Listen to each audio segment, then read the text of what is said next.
Semua orang nak berkahwin sekarang. Barisan Nasional dengan Perikatan Nasional. Pakatan dengan Bersatu. Semua pihak sanggup berbincang untuk semua jenis majlis. Tetapi apa yang kita bincangkan ni bukan first date. Ini perkahwinan 5 tahun. Dan dalam politik Malaysia, mood boleh berubah dalam masa seminggu. Budak teenager berkapa pun lebih lama, lebih bertahan daripada setengah gabungan strategik politik kita hari ini.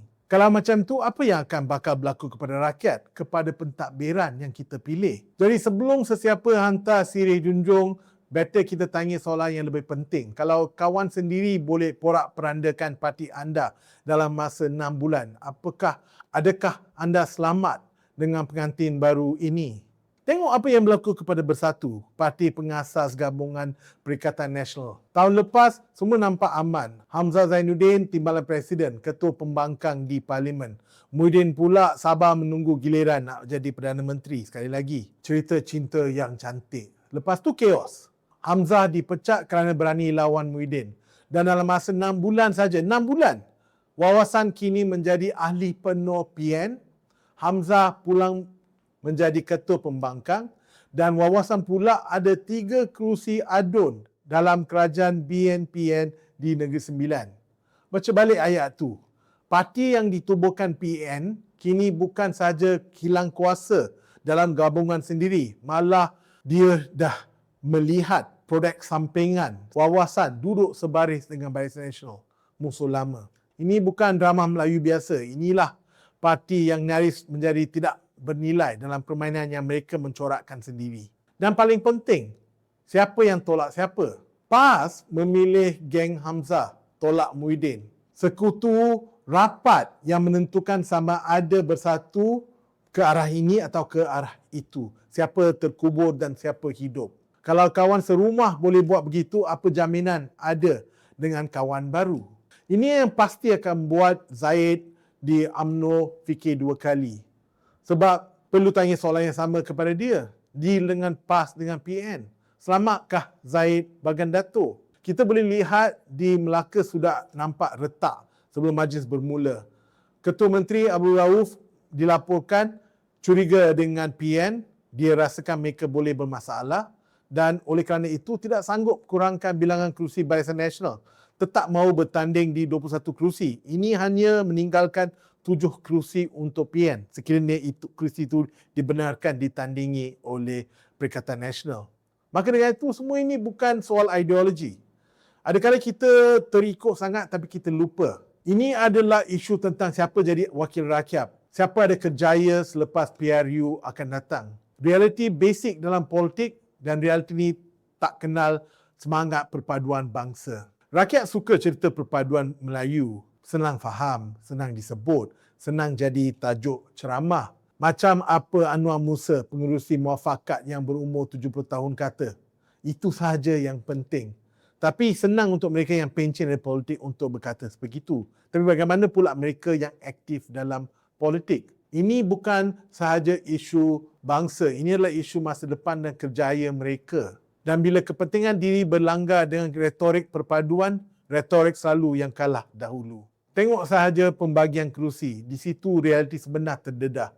Bukan di atas pentas ceramah. Di Johor dan Negeri Sembilan berjaya kerana BN tanding semua kerusi di Johor dan PAS janji sokong BN dahulu sebelum calon mereka sendiri. Di Negeri Sembilan pula, BN bertanding di 25 kerusi dan memberi laluan 11 kerusi kepada PAS dalam Perikatan Nasional.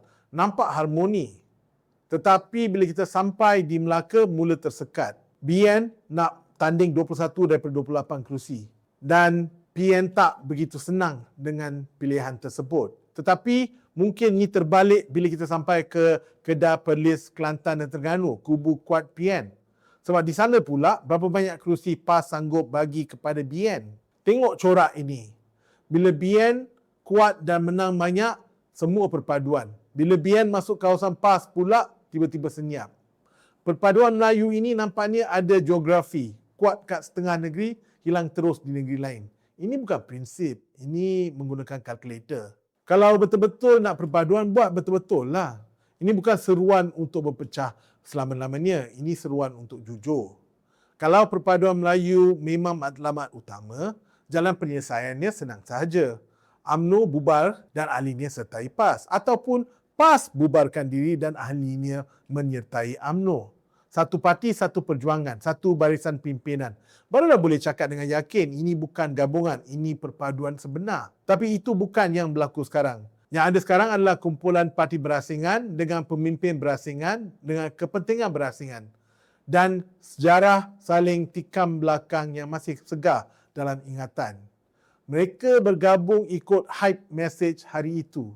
Esok mudah boleh tukar macam yang berlaku pada Parti Bersatu.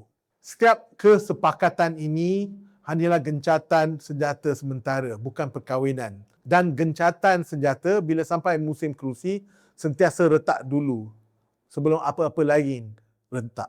Kalau nak berkawan, sekurang-kurangnya berkawanlah atas asas yang lebih kukuh daripada kita bangsa yang sama, jadi settle lah semua ni. Sebab bangsa yang sama pun tak halang Muhyiddin pecat Hamzah. Tak halang PN terima wawasan. Tak halang PAS atur strategi supaya Bersatu merasakan anak tiri dalam perikatan. Tak halang PAS melibatkan diri dalam perebutan kuasa dalam parti sahabat. Kalau perpaduan itu betul-betul jadi tujuan, buktikan dengan struktur bukan slogan. Kalau tidak, lebih baik setiap parti berdiri sendiri. Bentangkan nilai dan dasar terus kepada pengundi biar rakyat yang pilih. Sekurang-kurangnya cara itu jujur. Sebab sekarang apa yang berlaku hanyalah beberapa parti yang kahwin bila untung, bercerai bila kerusi tak cukup dan menjual cerita perpaduan bangsa kepada rakyat sebagai alasan supaya kita tak tanya soalan yang lebih penting. Kerjasama ini demi siapa sebenarnya? Mungkin keputusan parti baru, parti bersama untuk tidak cari pasangan dan bertanding solo ada hikmahnya. Mungkin dia akan sentiasa hilang deposit, tetapi at least rakyat tahu siapa parti dan apa pendiriannya.